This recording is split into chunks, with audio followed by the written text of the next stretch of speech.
আসসালামু আলাইকুম। দুপুরের শীর্ষ সংবাদে স্বাগত জানাচ্ছি আমি সুমনা সুমা।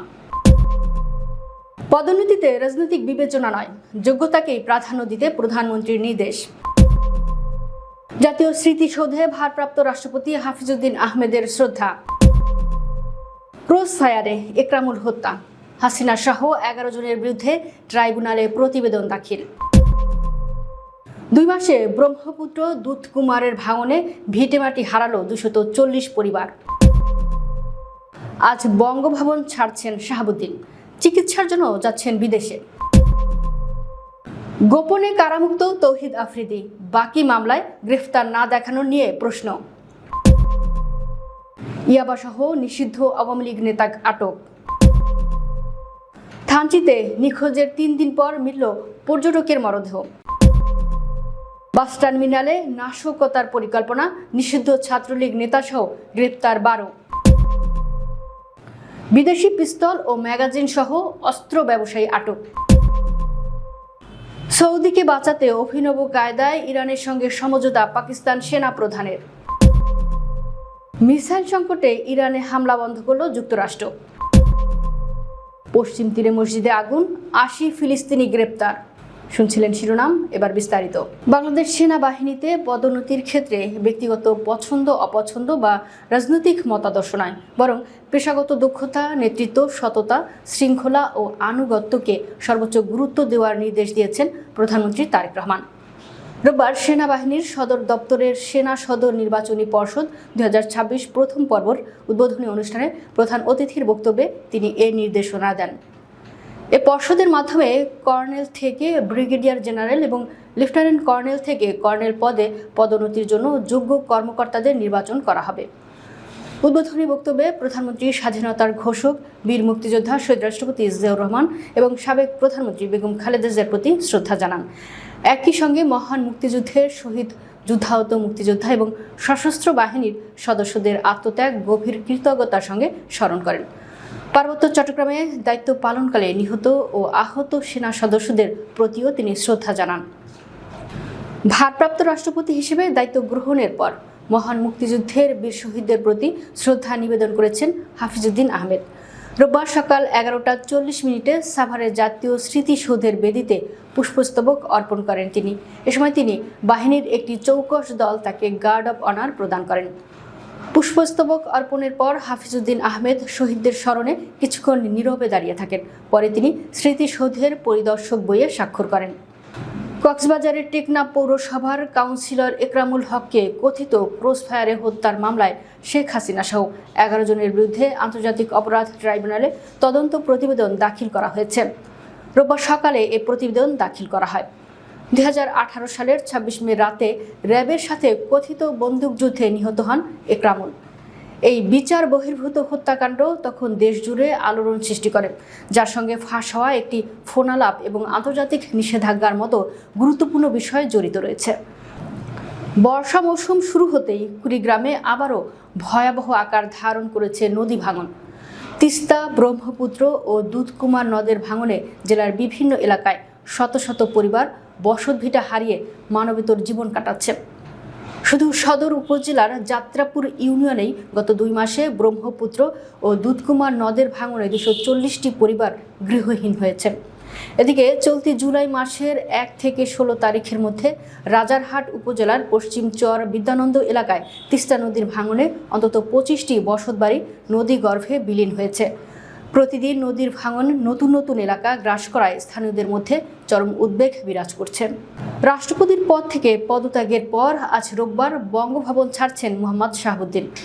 সরকারি বাসভবন ত্যাগ করে তিনি সপরিবারে রাজধানীর গুলশানের নিজ বাসভবনে উঠবেন।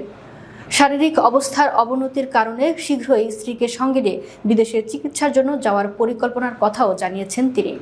শনিবার সাবেক রাষ্ট্রপতি মোহাম্মদ শাহাবুদ্দিন গণমাধ্যমকে জানান, চিকিৎসার জন্য সিঙ্গাপুর অথবা ব্যাংকক যাওয়ার প্রস্তুতি নিচ্ছেন। তিনি বলেন, জটিল শারীরিক সমস্যার কারণে সম্মিলিত সামরিক হাসপাতাল থেকে বিদেশে উন্নত চিকিৎসা নেওয়ার পরামর্শ দেওয়া হয়েছে।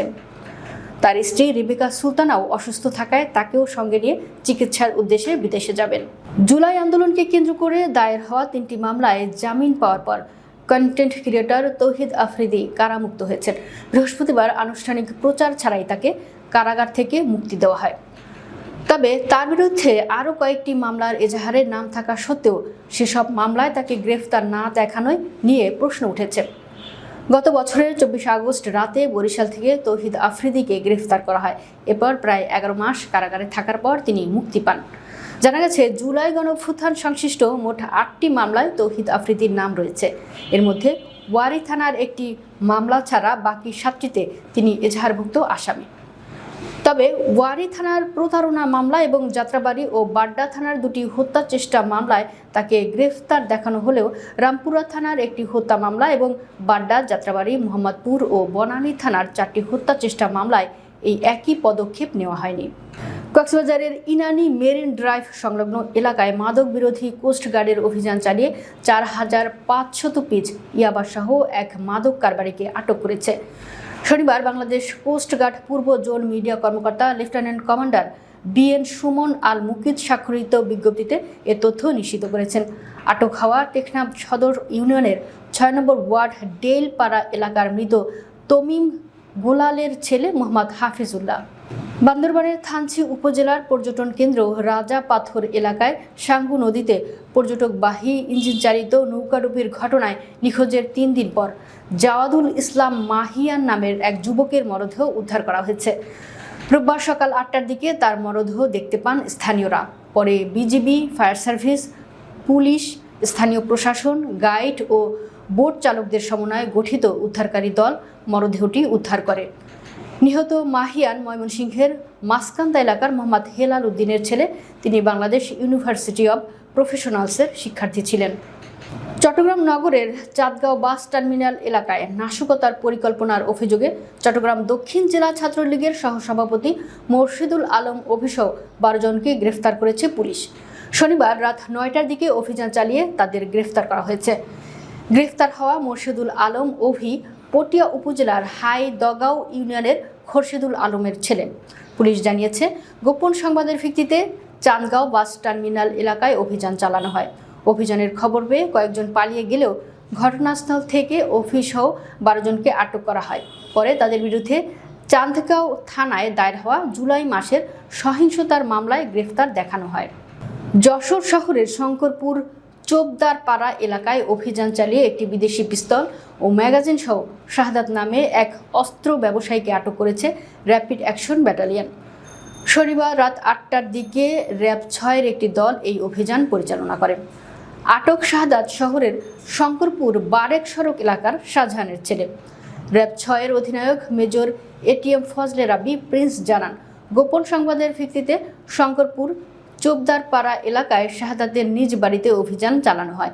এ সময় তার ঘর থেকে একটি বিদেশি পিস্তল ও একটি ম্যাগাজিন উদ্ধার করা হয়। পাকিস্তানের সেনা প্রধান ওসিম মুনির ইরানের ইসলামী বিপ্লবী গার্ড বাহিনীর প্রধান আহমদ বাহিদির সঙ্গে একটি যৌথ তেল পরিবহন উদ্যোগকে কাজে লাগিয়ে ইরান ও সৌদি আরবের মধ্যে একটি সমঝোতা নিশ্চিত করেন। ওই সমঝোতার আওতায় তেহরান সৌদি আরবের বিরুদ্ধে হামলা বন্ধে সম্মত হয়েছিল। বিষয়টি সম্পর্কে অবগত 3 জন কর্মকর্তা চলতি সপ্তাহে দ্য টাইমস অব ইসরায়েলকে এ তথ্য জানিয়েছেন। পরিচয় গোপন রাখার শর্তে মধ্যপ্রাচ্য ভিত্তিক কূটনৈতিক মধ্যপ্রাচ্যের একটি গোয়েন্দা সংস্থার কর্মকর্তা এবং বিষয়টি সম্পর্কে অবগত আরেকজন কর্মকর্তা জানান, মুনিরের মধ্যস্থতায় হওয়া এই সমঝোতাটি মার্চের শেষ দিকে সম্পন্ন হয়। ইরানের বিরুদ্ধে যুক্তরাষ্ট্র ইসরায়েলের যুদ্ধ তখনও প্রাথমিক পর্যায়ে ছিল। ইরানে টানা 2 সপ্তাহ বিমান হামলা চালানোর পর গত 2 দিন ধরে নতুন করে কোনো হামলা চালায়নি যুক্তরাষ্ট্র। মার্কিন প্রতিরক্ষা সক্ষমতার গুরুত্বপূর্ণ অংশ ইন্টারসেপ্টর মিসাইলের মজুদ কমে যাওয়ার আশঙ্কায় এই সিদ্ধান্তের অন্যতম কারণ বলে জানিয়েছে মার্কিন সংবাদ মাধ্যম। রোববার প্রকাশিত নিউ ইয়র্ক টাইমস এর এক প্রতিবেদনে বলা হয়, গত সপ্তাহে প্রেসিডেন্ট ডোনাল্ড ট্রাম্প ও তার শীর্ষ নিরাপত্তা উপদেষ্টাদের মধ্যে ইন্টারসেপ্টর মিসাইলের মজুদ নিয়ে বিস্তারিত আলোচনা হয়। এরপরেই ইরানের বিরুদ্ধে পরিকল্পিত বড় ধরনের সামরিক অভিযান আপাতত স্থগিত রাখার সিদ্ধান্ত নেওয়া হয়। ফিলিস্তিনের পশ্চিম তীরের নাবলুসের দক্ষিণে কুশরা শহরের আল রাহমা মসজিদে আগুন ধরিয়ে দেওয়া হয়েছে। স্থানীয় সূত্রের বরাতে ফিলিস্তিনি সংবাদ মাধ্যম জানিয়েছে, মসজিদে আগুন দিয়েছে ইসরায়েলি বসত স্থাপনকারীরা। ওই হামলায় মসজিদটি ক্ষতি হয়েছে। ভিডিওতে দেখা যায় মসজিদে আগুন জ্বলছে, তবে এ ঘটনায় ইসরায়েলি কর্তৃপক্ষের পক্ষ থেকে তাৎক্ষণিক কোনো মন্তব্য পাওয়া যায়নি। কতটা ক্ষয়ক্ষতি হয়েছে তাও জানা যায়নি। তবে এই একই সময় পশ্চিম তীর জুড়ে অভিযান চালিয়ে অন্তত ৮০ ফিলিস্তিনিকে গ্রেফতার করেছে ইসরায়েলি বাহিনী। ফিলিস্তিনি বার্তা সংস্থা ওয়াফা জানায়, নাবলুস, রামাল্লাহ, জেনিন, হেবরন, বেথেলহেম ও তুলকারেম সহ বিভিন্ন এলাকা থেকে তাদের আটক করা হয়েছে। দর্শক, ভিডিওটি শেষ পর্যন্ত দেখার জন্য আপনাকে অসংখ্য ধন্যবাদ। নিত্য নতুন ভিডিও পেতে আমাদের ইউটিউব চ্যানেলটি সাবস্ক্রাইব করুন এবং নিয়মিত নোটিফিকেশন পেতে বেল বাটনটি ক্লিক করুন। আমাদের ফেসবুক পেজটি ফলো করুন। এছাড়াও আমাদের ভিডিও লাইক, কমেন্ট ও শেয়ার করুন। আল্লাহ হাফেজ।